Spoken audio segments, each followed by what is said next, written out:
আম্মাজান খাদিজা রাদিয়াল্লাহু তাআলা আনহা এই পরিমাণ কান্না করতেছেন, এই পরিমাণ চোখের পানি জড়াইতেছেন, চোখের পানি ফালাইতে ফালাইতে এমন জোরে জোরে কান্না করিতেছেন।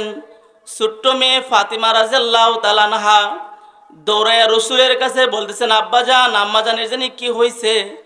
এমন জোরে জোরে কান্না করিতেছেন, এমন জোরে জোরে কান্না করিতেছেন যেন আম্মাজানের কি হয়ে গেছে, অনেক বড় হয়ে যেরকম মানুষ মারা গেলে কান্না করে না, আম্মাজান খাদিজা রাদিয়াল্লাহু তাআলা আনহা এমন জোরে জোরে কান্না করতেছেন।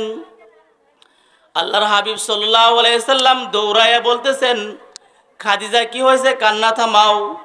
ও খাদিজা তোমার কি হয়েছে, তুমি কান্না থামাও, আমার কাছে বলো তোমার কোন জিনিসের প্রয়োজন, আমার কাছে বলো কি প্রয়োজন, আমার কাছে বলো। খাদিজা কান্না করতেছো কেন, কি হয়েছে বলো। খাদিজা রাদিয়াল্লাহু তাআলা আরো জোরে জোরে কান্নার আওয়াজ বাড়াই দিলেন। জোরে জোরে আওয়াজ বাড়াই দেওয়ার পর বলতেছেন, ও আমার স্বামী শুনে রাখুন, শুনে রাখেন, আজকে দুনিয়ার বাড়িতে যদি আমার কোনো বিপদ হয়, দুনিয়ার বাড়িতে যখন আমার কোনো বিপদ হয়, কত মানুষ দৌড়ায় আসে আমার সহযোগিতা করার জন্য, আমাকে সাহায্য করার জন্য। আমি খাদিজা চিন্তা করিতেছি, যখন ওই পাশেই গুরুস্থানে আমাকে রাখা হবে একা একা, ওই গুরুস্থানে আমাকে কে সহযোগিতা করবে।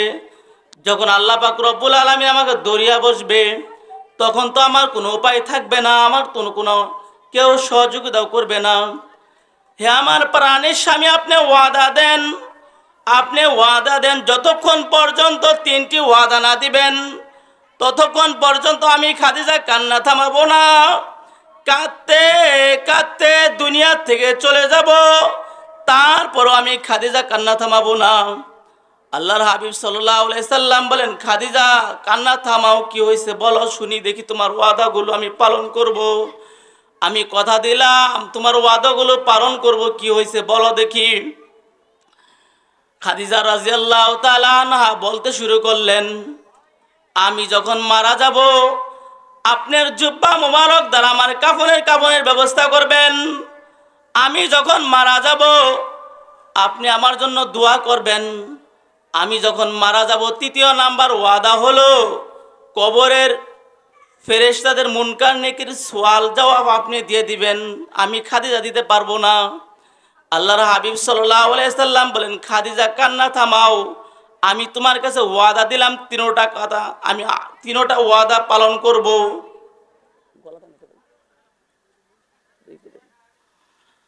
আমি তোমার কাছে ওয়াদা দিলাম তিনোটা ওয়াদা কি করব, পালন করব। যখন খাদিজা রাদিয়াল্লাহু তাআলা এই কথাগুলো শুনতে শুরু করলেন, তখন খাদিজা রাদিয়াল্লাহু তাআলা বলতেছেন, আল্লাহর হাবিব সাল্লাল্লাহু আলাইহি সাল্লামকে বলতেছেন, আমি জানি কবরে আপনার জুব্বা মুবারক দ্বারা যখন আমাকে কাফনের ব্যবস্থা করবেন, আপনার জুব্বার খাতিরে আমাকে এই জাহান্নামের আগুন স্পর্শ করতে পারবে না, কবরের আযাব আমাকে ধরতে পারবে না। আপনি নবী, আমি জানি আল্লাহ আপনার দোয়া অবশ্যই গ্যারান্টি কবুল করবে। আপনি যখন আমার দিকে আমার জন্য হাত তুলে দোয়া করবেন, আল্লাহ সেই দোয়া কবুল করে নিব আমি জানি। এই জন্য আপনার কাছে আমি দোয়া চাইতেছি, আপনি দোয়া করবেন। তৃতীয় নাম্বার ওয়াদা, যখন মুনকার নেকির সওয়াল জবাব যখন আপনি দিয়ে দিবেন, তাহলে আমার কোনো টেনশন থাকবে না, আর আপনি আমার সওয়াল জবাবগুলি দিয়ে দিবেন। ঠিক খাদিজা রাদিয়াল্লাহু তাআলা দুনিয়া থেকে চলে গেছেন। আল্লাহর হাবিব সাল্লাল্লাহু আলাইহি সাল্লামের পরনের জুব্বা দিয়ে খাদিজার কাফনের ব্যবস্থা করলেন। আল্লাহর হাবিব সাল্লাল্লাহু আলাইহি সাল্লাম খাদিজার জন্য দোয়া করলেন। আল্লাহর হাবিব সাল্লাল্লাহু আলাইহি সাল্লাম বলেন, তো কয় নাম্বার ওয়াদা বাকি আছে, কয় নাম্বার ওয়াদা বাকি আছে বলেন তো দেখি। 3 নাম্বার ওয়াদা পালন করার জন্য আল্লাহর হাবিব সাল্লাল্লাহু আলাইহি সাল্লাম খাদিজার কবরের পাশে দাঁড়িয়ে রয়েছেন। রাত অনেক গভীর হয়ে গেছেন। সাহাবায়ে কেরাম যার যার বাড়ির দিকে রওনা করলেন। সাহাবায়ে কেরামদেরকে বললেন, তোমরা যাও, আমি দুনিয়াতে আমি খাদিজাকে 3টা ওয়াদা দিছি, তন্মধ্যে 2টা পালন হয়েছে, এখনো বাকি আছে একটা। এখনো কয়টা বাকি আছে বলেন, এখনো একটা বাকি আছে। এই ওয়াদা পালন করার জন্য আমি দাঁড়িয়ে আছি। আসমান থেকে আল্লাহ পাক রব্বুল আলামিন জিব্রাইলকে পাঠাই দিছেন, জিব্রাইল যাও, আমার হাবিব কেন এখনো দাঁড়িয়ে আছে কবরের পাশে খাদিজা। জিব্রাইল আলামিন আয়েশা বলতেছেন, ইয়া রাসূলুল্লাহ, আপনি কেন এখনো খাদিজার কবরের পাশে দাঁড়িয়ে আছেন? রাত অনেক গভীর হয়ে গেছেন, সাহাবায়ে কেরাম সবাই চলে গেছে, আপনি এখনো কেন দাঁড়িয়ে আছেন? আমি খাদিজাকে 3টা ওয়াদা দিয়েছি, তার মধ্যে একটা ওয়াদা এখনো বাকি আছে, 2টা পালন করছি। একটা ওয়াদা পালন করার জন্য আমি এখনো দাঁড়িয়ে আছি। আল্লাহ পাক রব্বুল আলামিন জিব্রাইলকে ডাক দিয়ে বলে, জিব্রাইল বলে দাও খাদিজার পক্ষ থেকে আমি আল্লাহই ফেরেশতাদের জবাব দিয়ে দিছি। সুবহানাল্লাহ বলেন। যেই খাদিজার পক্ষ থেকে আমার আল্লাহ জবাব দিতে পারে, আর এই খাদিজা যদি এত কান্না করতে পারে, আপনার আমার কি পরিমাণ চোখ দিয়ে পানি ফেলানো দরকার, কি পরিমাণ কান্না করা দরকার। একটু ভয় করেন, আল্লাহকে ভয় করেন। দুনিয়াতে বাবা কয়দিন চলবেন বলেন, কয়দিন শক্তি। আপনার আমার তো এমন এক সময় হবে দাড়িগুলো পেকে যাবে, আপনার আমার তো এমন হবে হাড্ডিগুলো নরম হয়ে যাইবে। এই সময় কাঁদবেন, কি কাঁদবেন বলেন?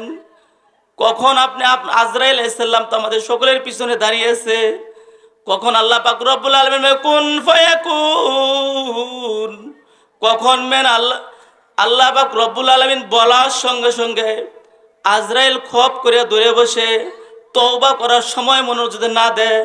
একটু চিন্তা করেন, নবীজির স্ত্রী হওয়া সত্ত্বেও যে এই পরিমাণ কান্না করতে পারে, নবীজির স্ত্রী হওয়া সত্ত্বেও যদি আল্লাহর ভয় এই পরিমাণ ঢোকে, তাহলে আপনার আমার কি পরিমাণ ভয় ঢোকা দরকার একটু চিন্তা করে দেখেন। দেখেন এই পরিমাণ ভয় যদি আল্লাহ পাক রব্বুল আলামিন তারা এইরকমভাবে নবীজির স্ত্রী হওয়া সত্ত্বেও যদি এই পরিমাণ ভয় ঢোকে, তাহলে আপনার আমার কি পরিমাণ ভয় ঢোকা দরকার। আল্লাহকে যদি আমরা এরকম ডাকতে পারি, ডাকার মতন যদি আল্লাহকে ডাকতে পারি, আল্লাহ পাক রব্বুল আলামিনকে যদি এমন ডাকার মতন ডাকতে পারি, আল্লাহ পাক রব্বুল আলামিন আপনার আমার ডাক অবশ্যই সাড়া দিবেন। আল্লাহ পাক রব্বুল আলামিনকে এমনভাবে আমরা ভয় ঢুকাই। আজকে বাড়ির মাহফিল আসলে সময় সংকীর্ণ কারণে কোনো কিছু কি করতে পারতেছি না, বলতে পারতেছি না। দেখেন আজকে আল্লাহ রসুল সাল্লাল্লাহু আলাইহি সাল্লামের স্ত্রী হওয়া সত্ত্বেও যদি এরকম ভয় ঢোকে, তাহলে আপনি আমাদের এই বাড়ির মাহফিল আজকে দেখেন মহিলাদের কি পরিমাণ, আজকে ওই পরিমাণ ভয় থাকা দরকার না? আমাদের সেই পরিমাণ ভয় ঢোকার দরকার। আসলে আমরা তো এলাকার, আমরা তো এরকমভাবে আজকে বয়ান করার জন্য আসি নাই, আমরা সংকীর্ণ কিছু কথা বলার জন্য আপনাদের সামনে আলোচনা করার জন্য আসছি। আমরা তো দূর দূরান্ত থেকে অনেক বড় আলেম নিয়ে আসছি, ঠিক না? উনাদের কথাগুলি শুনবো নাকি? 2 মিনিটের মধ্যে ইনশাআল্লাহ কথা শেষ করে দিব, ঠিক না? যে দেখেন আসলে আমাদের এইভাবে চলা দরকার, যে দেখেন বাড়ির মাহফিল আসলে মা বোনদেরও এইভাবে পর্দা থাকা দরকার। যে দেখেন আজকে যদি বেপর্দা হয়ে থাকি, স্বামী স্ত্রীর কথা আজকে মানা নাই, ঠিক না? সম্পূর্ণ বিপরীত। রসুল খাদিজা রাদিয়াল্লাহু তাআলা আনহার চাইতে ধনাত্মক মহিলা পৃথিবীর মধ্যে আসবে আরও কেউ? বলেন আসবে? আমার তো মনে হয় আসবে না। তো এই পরিমাণ ধনাত্মক একজন মহিলা খাদিজা রাদিয়াল্লাহু তাআলা আনহা, ঠিক না? সম্পূর্ণ সব ধন সম্পদ রসুলের পদতলিতে নিয়ে আসছে না? সবগুলো আনছেন না? দেখেন এই জন্য আল্লাহর হাবিব সাল্লাল্লাহু আলাইহি ওয়াসাল্লাম আইয়ুহাল ইমরাতু মা তাযাওজাহা আনহা রাদিন দাখলাতিল জান্নাহ, একটা হাদিস পড়ছিলাম, হাদিসের তরজমা করে দিয়েছি। রসুল সাল্লাল্লাহু আলাইহি সাল্লাম বলতেছেন, যদি কোনো মহিলার এমন অবস্থায় মৃত্যু হয় যে তার স্বামী তার উপর কি সন্তুষ্ট, খুশি, যদি কোনো স্বামী বলে আমার স্ত্রীটা খুব ভালো ছিল, আমার স্ত্রীটা কি ছিল? খুব ভালো ছিল, আল্লাহ রসুল সাল্লাম বলতেছেন এই স্ত্রীটা সে জান্নাতি। বলে সুবহানাল্লাহ বলেন, এই স্ত্রীটা কি জান্নাতি। তাহলে দেখেন মহিলাদেরকে এই হাদিসের উপর আমল করা দরকার না? স্বামীদেরকে পর্যাপ্ত পরিমাণ খেদমত করা দরকার, পর্যাপ্ত পরিমাণ স্বামীর কথাগুলি এমনভাবে মানা দরকার যে নবীজি বলছেন, যদি কোনো স্বামী যদি বলে আমার স্ত্রী খুব ভালো, নবীজি বলতেছেন এই ব্যক্তি, এই মহিলাটি জান্নাতি। তাহলে দেখেন মহিলাদেরকে স্বামীর প্রতি মানে খুব আনুগত্যের সাথে খেদমত করা, ঠিক না? আল্লাহ পাক রব্বুল আলামিন আমাদের সকলকে